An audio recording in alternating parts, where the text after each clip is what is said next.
60 years ago, the very concept of the small car was a novelty in America.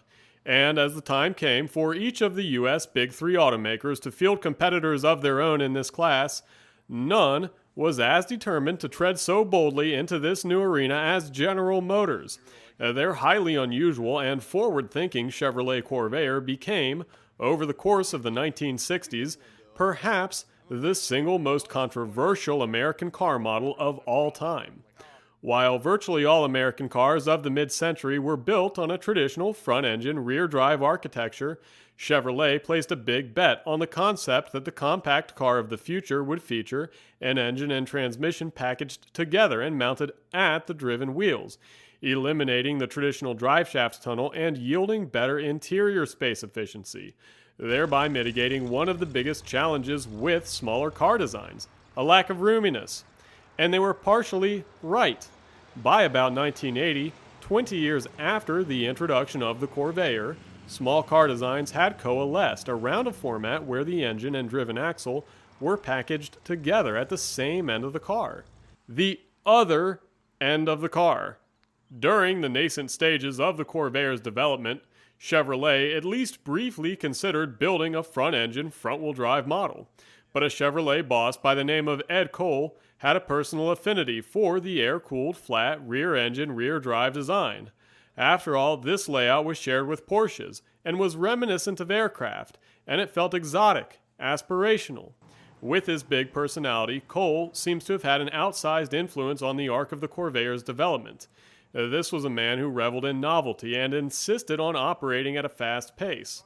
And the Corvair was not a car that could have been hatched out of bureaucracy and painstaking analysis. There would have been too many points along the way where a geek in a cubicle with a spreadsheet would have thrown a flag and said, "Geez, boss, we're not sure this is a practical way to go." But potential pitfalls be damned, the Corvair made it all the way to production, where it sold 1.7 million units over 10 model years, and will stand for eternity in a class all its own. A mainstream, inexpensive American car with available seating for 6 and an air-cooled flat 6-cylinder engine behind the rear axle. Here, representing the second generation or late model Corvair, is a 1966 Monza 110 hardtop coupe. Introduced for 1965, the late model was the ultimate form of the Corvair, and by this point its novel chassis was quite well sorted. But it took a while to get here. Now, the Corvair had independent suspension at all 4 wheels from the start. In fact, it was originally the only American car with such. What it lacked upon its 1960 introduction was a fully articulated rear suspension. Rather than drive axles with universal joints at each end, it used a cheaper swing axle setup. That meant that rear wheel camber was variable. The tires tilted inward or outward depending on conditions like load or cornering. This is not an ideal design. It's desirable to use a system that keeps all 4 tires flat on the pavement at all times, lest the car's stability be compromised. Now, the early model Corvair was not the only rear-engine car to implement swing axles. While they're never an ideal design choice, depending on the application and the use of engineering measures to counter their issues, swing axles can be okay to use. But compared to, for instance, the VW Beetle, the Corvair was relatively large for a rear-engine car, with a relatively big, powerful engine, and a particularly severe rearward weight bias. While the Corvair's engine was originally envisioned as an all-aluminum 4-cylinder, the final design featured some use of cast iron in order to save cost. Not to mention a couple more cylinders for the smoothness and power that Americans prefer. And while the car's rather traditional 3-box proportions helped it look the part of a normal American car, they didn't exactly help even out weight distribution. All said and done, the Corvair had a roughly 36 to 64% front-to-rear weight ratio, with much of it landing behind the rear axle. Due to its size, shape, horsepower, and weight distribution, this chassis was inherently not particularly well suited to a swing axle setup. Making matters worse, upon its introduction, the Corvair wasn't offered with either a front sway bar or camber-compensating transverse rear leaf spring, both features that would have served to counteract the swing axle's stability issues. The problem here was cost. The original impetus behind the birth of the Corvair was to fill the role of cheap car. But as its completely novel and unique design was maturing, it was turning out to be not cheap to make. So, some of those would-be finishing touches were jettisoned in the fight to ensure profitability. As a cheap fix, Chevrolet advised Corvair drivers to run a tire pressure differential in their cars in order to quell their natural squirreliness somewhat. That is, you were expected to keep a standard 26 pounds of air in the rear tires and just 15 pounds in the front. This is not completely unheard of, and it does help tremendously in this case, but predictably, this unusual yet critical advice was either forgotten or disregarded more often than not. Shortly after the Corvair went on sale, GM began to face a rash of complaints and ultimately lawsuits from disgruntled customers claiming that the Corvair's sketchy dynamics had led to single-car crashes. Beginning to sense that the car's volatile driving manners were clashing with the general car-buying public, by 1962, Chevrolet offered as optional a heavy-duty handling package that included different spring and shock tuning, rear axle limit straps, and that vaunted front sway bar, in order to mitigate the car's natural tendencies. By 1964, the final year of the early model Corvair, Chevrolet finally made the front sway bar standard, as well as a camber compensating transverse leaf spring at the rear. At this point, the swing axle design had reached maximum refinement, but it was still too little too late, and the Corvair had developed a reputation. But in 1965, Chevrolet completely redesigned the Corvair's body and suspension, and it's hard to say why the decision was made to remake rather than to discontinue this car. After all, very early in the original car's run, it was apparent to GM that the Corvair, with its relatively high development and production costs and its rear engine peculiarities, wasn't well suited to take the mainstream economy car segment head-on. So by 1962, Chevrolet had already released the Chevy 2, which was a conventional front-engine rear-drive car similar to compact competitors like the Ford Falcon. And with the Camaro on track to be released for 1967, Chevrolet already had an answer to the Mustang on the way. Neither Chevrolet's economy car nor its sports car, the late model Corvair may have filled a role that was more symbolic than practical. That is to say, Chevrolet doubling down on the Corvair may have been a pride move more than anything else. Finally embracing its status as a sporty, niche product, the late model Corvair was marketed more as a driver's car, rather than a grocery getter like the early model. Its coupe version and higher spec trims were emphasized, while the early model was most heavily advertised as a four-door base model car.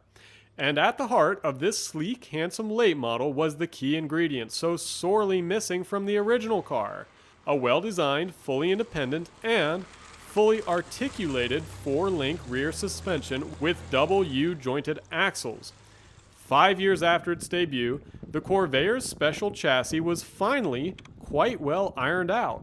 And in this form, you can truly appreciate the beauty of the anomaly that was the Corvair. Just take a look at this thing.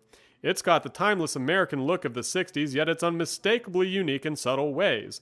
There's no traditional front grille for airflow, and the engine compartment is a little longer than a normal trunk, but otherwise, this car's look is baseball and apple pie compared to most any other rear-engine model. Gone is the early model's boxiness in favor of this two-door hardtop's smooth, flowing curves. Unlike other rear-engine designs, the Corvair's hood is long to achieve those classic proportions, and the front end is squared off and traditional. The belt line curves gently up and down the car, emphasizing the front and rear haunches to add some muscle to the car's look. The hood is low and sleek, courtesy of the lack of an engine under it, allowing for further definition in the look of the front fenders.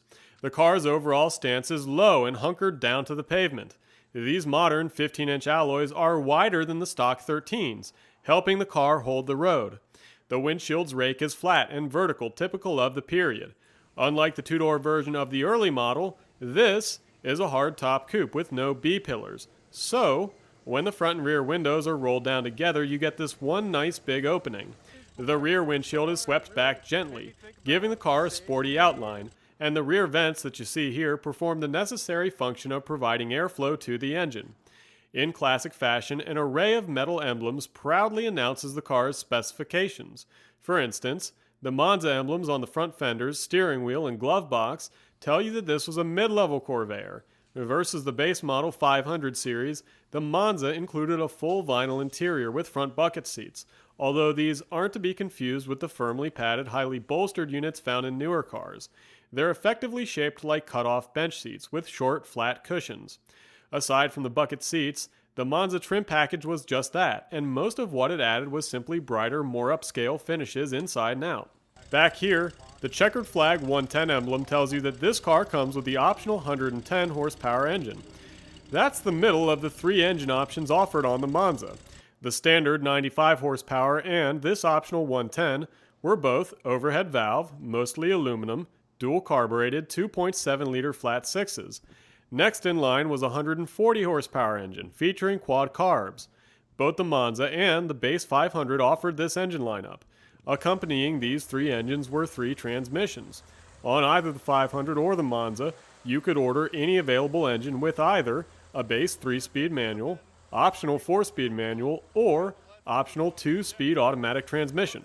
So all in all, both the 500 and Monza Corvairs each had a total of 9 permutations of engine and transmission option. That's the kind of powertrain configurability we never see these days.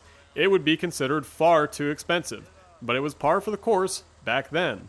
But that's not all. The Corvair Corsa was the top-of-the-line factory model.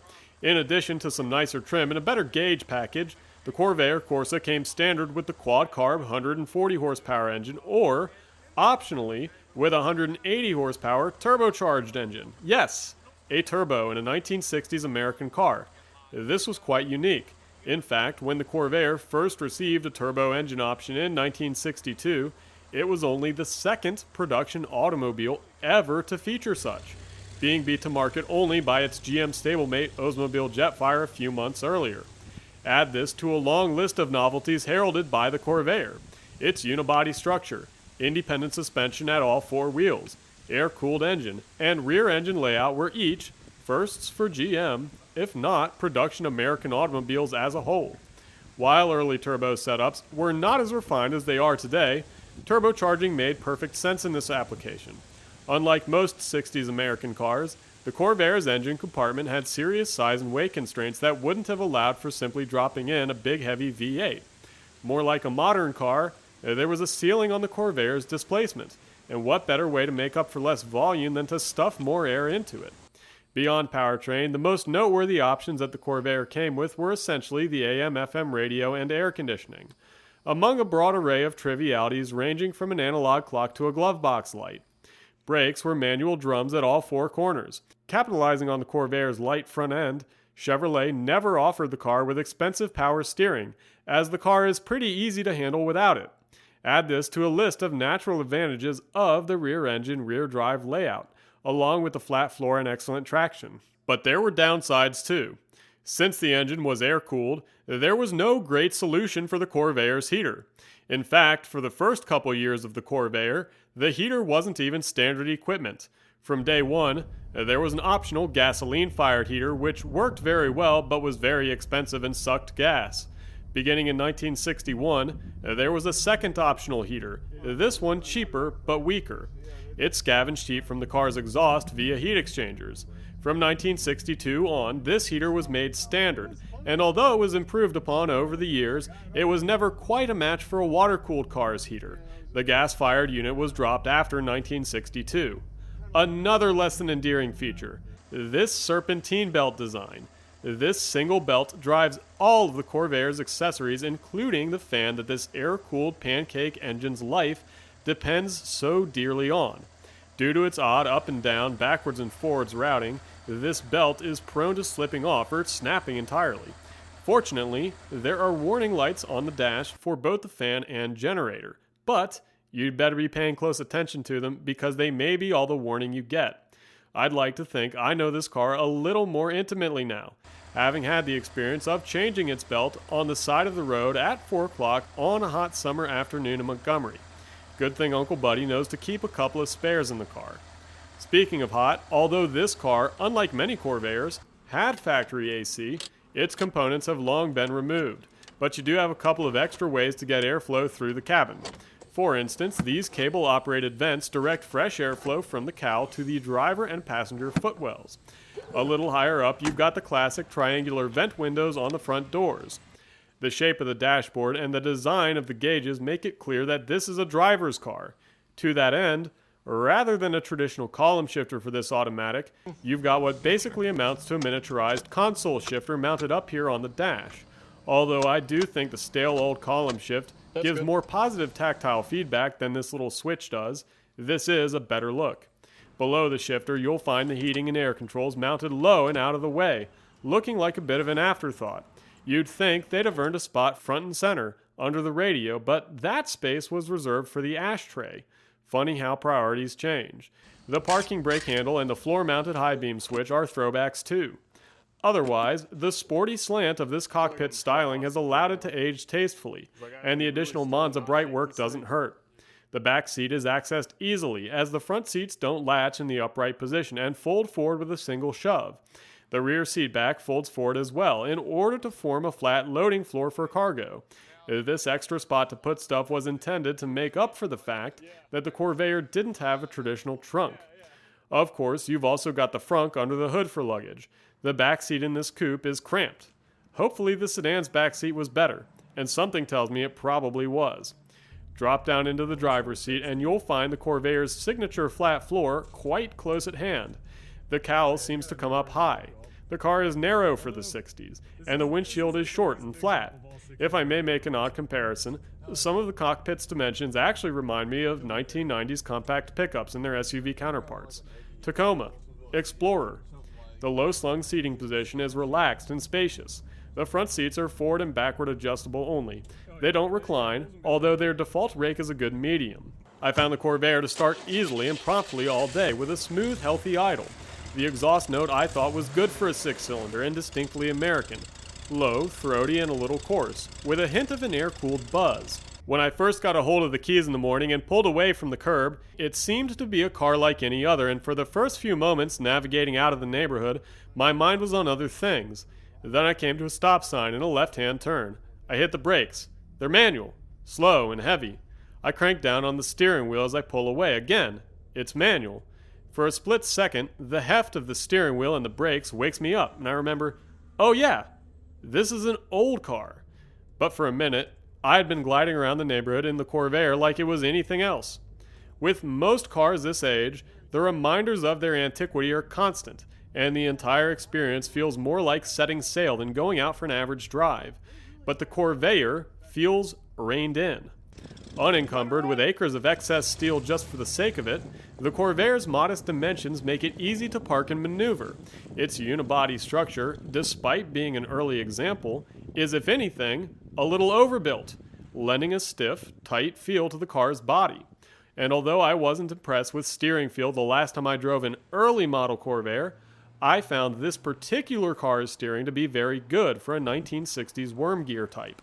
Ensuring proper tire pressure differential goes a long way to this end. Keeping the spare tire in the frunk, as opposed to the engine bay, is also a good move, as a little bit of weight over the Corvair's front axle is good for it. The Corvair is coil sprung at all four wheels, and the front suspension is a solid upper and lower A-arm design with anti-dive geometry.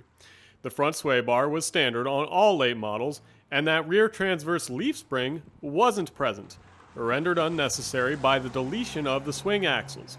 The ride is composed over good surfaces, but the condition of this car's shock absorbers is unknown.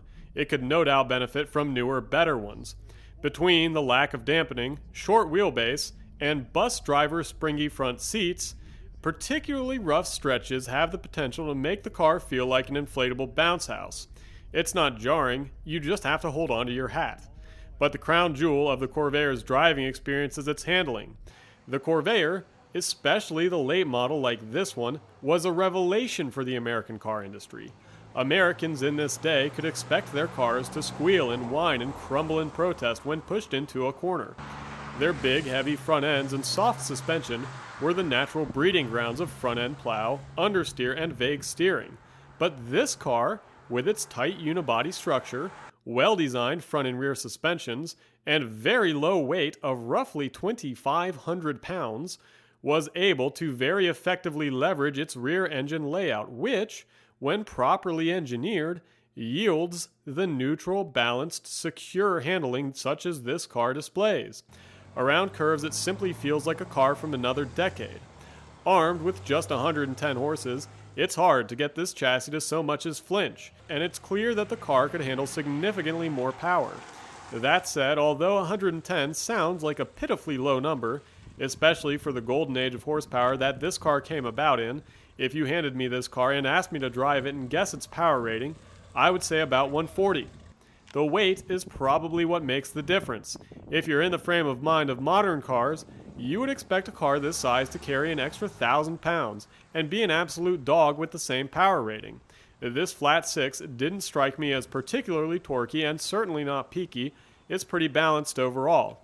I would have been interested to know what the engine was revving. Alas, a tachometer was in the realm of the Corvair Corsa.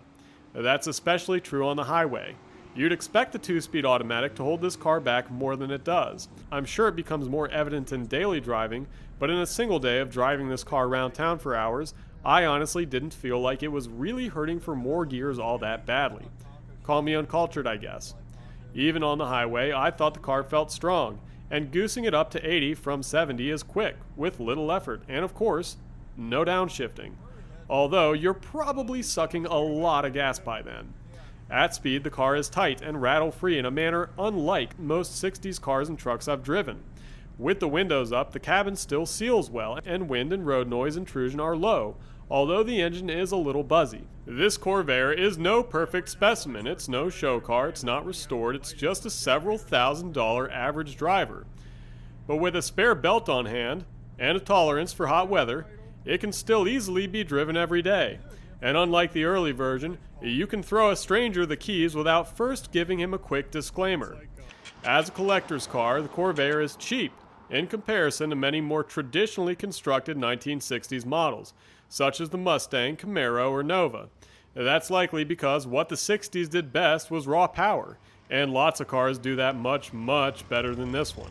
The public controversy over the car's safety surely drove values down at one point. I don't know if it makes any difference now. Yes, the Corvair name became, in its day, infamous. That the early model cars had the potential to exhibit some odd and dangerous behavior under certain conditions, namely snap oversteer and rollover, is undebatable. The gray area was just how likely those things were to actually happen when driven by average drivers in average conditions, and who was to blame when things did go wrong. You can blame Chevrolet, you can blame the drivers. I can tell you I've driven a 64 early model and it wasn't my cup of tea.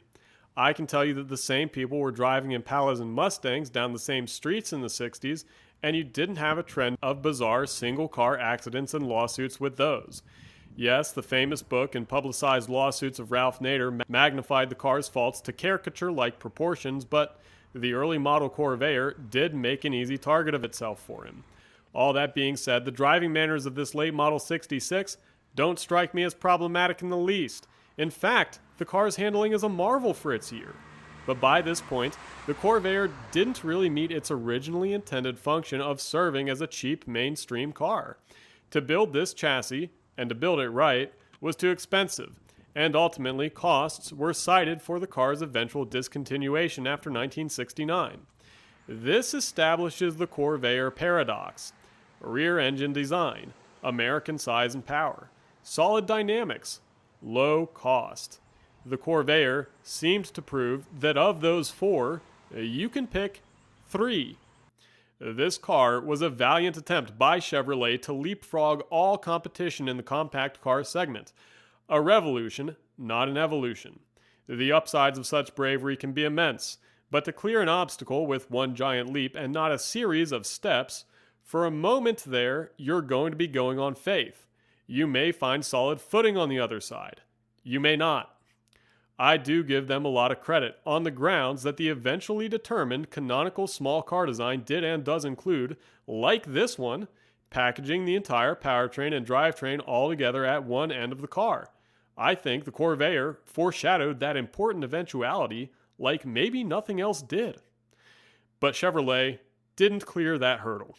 If they had, this wouldn't have been the only mass-produced rear-engine air-cooled car ever in the history of America. No, this car was never meant to be. This car burnt its maker. But in 1965, it found redemption. Not for economic reasons, but because sometimes dreams and pride win. So one of the theories, and I've been reading about this a little bit, one of the alternate theories about how Carol Baskin's husband died is that he was some kind of drug lord. Really? Or not really a drug lord, but that he was running cocaine. Really? Wow. And it makes sense because it's like she said, like, oh yeah, he just liked to go to Costa Rica all the time just because, you know, like... Yeah. And he had all these private planes, but he flew them under the radar so he wouldn't be detected, and it's like... So this guy, like, this guy had untold riches. He had gold and money buried all over the place. Like, it's not clear exactly, like, what kind of business he was in, but we do know that he went to Costa Rica monthly just because he did business stuff there, like out of Florida. Yeah, from frickin' Florida. Yeah. In the 80s and 90s. Yeah. And it's like, yeah, he didn't really call into the tower when he took off. He kind of went. Yeah, exactly. Even my granddad, who had like a plane at this podunk, this airstrip, like still had for the FAA, still had to like call in. Right. Yeah. So that is like one of the alternate theories about how that guy died. And then, of course, you know, part of that is, well, Carol may have known that, but she would keep her mouth shut if he was involved in it, if she knew anything about it, if he was involved in drug stuff, because she doesn't want the money to get taken. She like officially took over the Tiger King zoo. Like she owned. I heard that. Yeah. She seems like a real. Golly, Lewis. Yeah, awful. It's hideous. That is awful. Freaking Lewis. Like, it's such a Lewis-looking structure. It is, yeah. It just has Lewis written all over it.